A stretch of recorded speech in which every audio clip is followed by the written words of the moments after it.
ቁርአን ለማንበብ በምንወስድበት ጊዜ ፈትሐ ከላይ ነው። ከስራ ደግሞ ከየት ነው? ከስር ነው። ዶማ ዶማ ደግሞ አየሽው የዶማ ምልክት ነው። አዎ አሁን አንቺ ቅድም ምን ብለሽኛል? ቃይዳ የሸመደድኩኝ ረጅም ጊዜ ረሳዋለሁ አይያዝልኝም ብለሽኛል። አሁን በማሳየሽ መንገድ ግን እንዴት እንደሚያዝ እናየዋለን።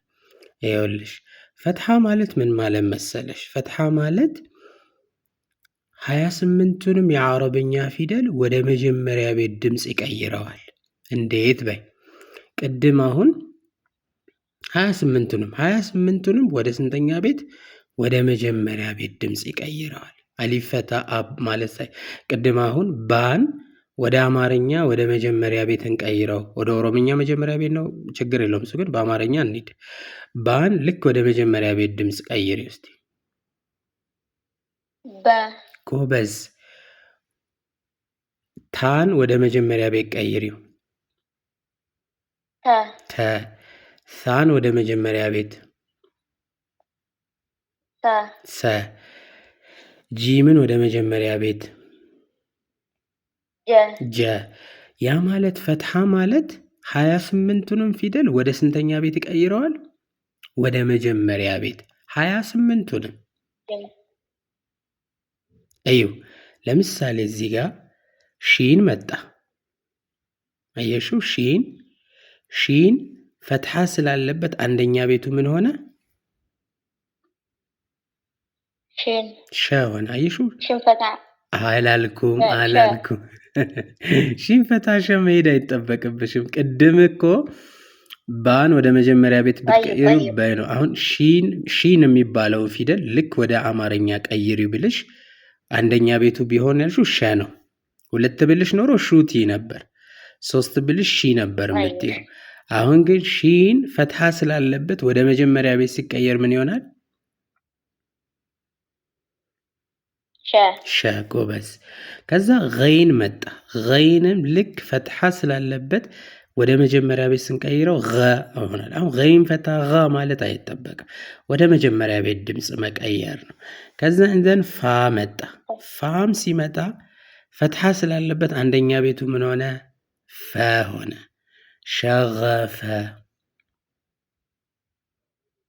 ሸገፈ።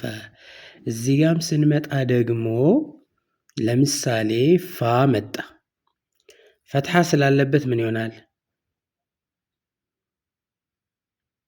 ፈ። ጧ ላይ ፈትሐ ስላለበት ሚም ፈትሐ ስላለበት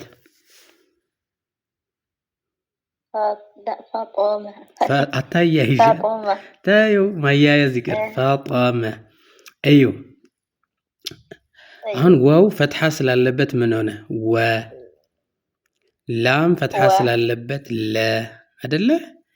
ሀ ፈትሐ ስላለበት ምን ሆነ? ሀ ሆነ። እንቀጥል። አሁን ከአንቺ ጋር እንቀጥል። ለምሳሌ እዚህ ጋር ተመልከቺ። ለምሳሌ እዚህ ጋር ሲን መጥቷል። ሲን ቃፍና ጧ አለ። አሁን እኔ ሲንን ፈትሐ ስላለበት ሲንን ልክ እንደ ቅድሙ ወደ መጀመሪያ ቤት፣ ምክንያቱም ፈትሐ ወደ ስንተኛ ቤት ይቀይራል ያልኩሽ? ወደ መጀመሪያ ቤት ብዬ። ስለዚህ ሲን ፈትሐ ስላለበት ሲንን ወደ መጀመሪያ ሲቀይሪው ማን ይሆናል? ሰ ይሆናል። በትክክል። ቃፍ ደግሞ እንደምታየው ቃፍ ነው። ፈትሐ ስላለበት አንደኛ ቤቱ ምን ይሆናል? ቀ። በትክክል። እሺ ጧ ፈትሐ ስላለበት ምን ይሆናል? ጧ። ስለዚህ ፈትሐ ማለት ወደ ስንተኛ ቤት ነው የሚቀይረው? ወደ መጀመሪያ። አንድን ጨምር ኢንሻአላህ። ለምሳሌ ሚም አለ እዚህ ጋር 3 ፊደል አለን። አይኖ እዚህኛውን ሳይሆን እዚህኛው ጋር ያለው መለከን ሚም አለን፣ ላም አለን፣ ካፍ አለን። ግን እኔና አንቺ በደንብ መረዳትሽን ማወቅ ስለሚፈልግ ከኋላ ወደፊት እንጀምራለን። የመጨረሻው ፊደል ማን ነው? ካፍ ነው አይደል? የመጨረሻው ፊደል ካፍ ነው። ካፍ ነው።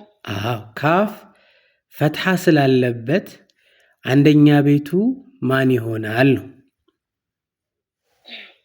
ከ። በትክክል ከ። እሺ፣ ከዛ ላም መጣን። ላም እንደዛው ፈትሐ ስላለበት አንደኛ ቤቱ ማን ይሆናል ነው? ለ ይሆናል። ከዛስ ሚም መጣ። አንደኛ ቤቱ ማን ይሆናል? መ። አሁን ፈትሐ እንዴት እንደሚነበብ ገባሽ አይደል? በቃ ፈትሐ ካለው አሊፍ ፈትሐ ማለት አይጠበቅብሽም። ወደ ስንተኛ ቤት ትቀይሪዋለሽ? ወደ ሁለተኛው ቤት። ወደ መጀመሪያ። ሁለተኛ ቤትማ ሙሱሩሹ ነው አይደል እንዴ? መርሐባ። አሁን አንድን ጨምር ከፈለግሽ። አሁን ለምሳሌ እዚህ ጋር 3 ፊደሎች አሉ። አሁን እኔ 3ቱንም እዚህ ጋር አሁን ባለን ፈትሐ ስላለበት ማን ይሆናል? ፈትሐ ስላለበት በ። ወደ ስንተኛ? ወደ መጀመሪያ ቤት ቀይረሽ ነው አይደል? ወደ መጀመሪያ ቤት። ስለዚህ ማን ይሆናል? በ። እሺ፣ ከዛስ?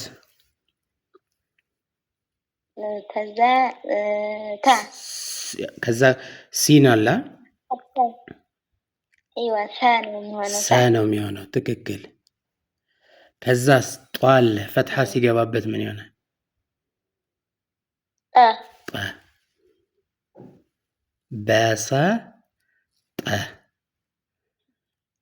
በሰጠ። ጎበዝ። ስለዚህ ፈትሐ ወደ ስንተኛ ቤት ይቀይራል ነው? ወደ መጀመሪያ ቤት።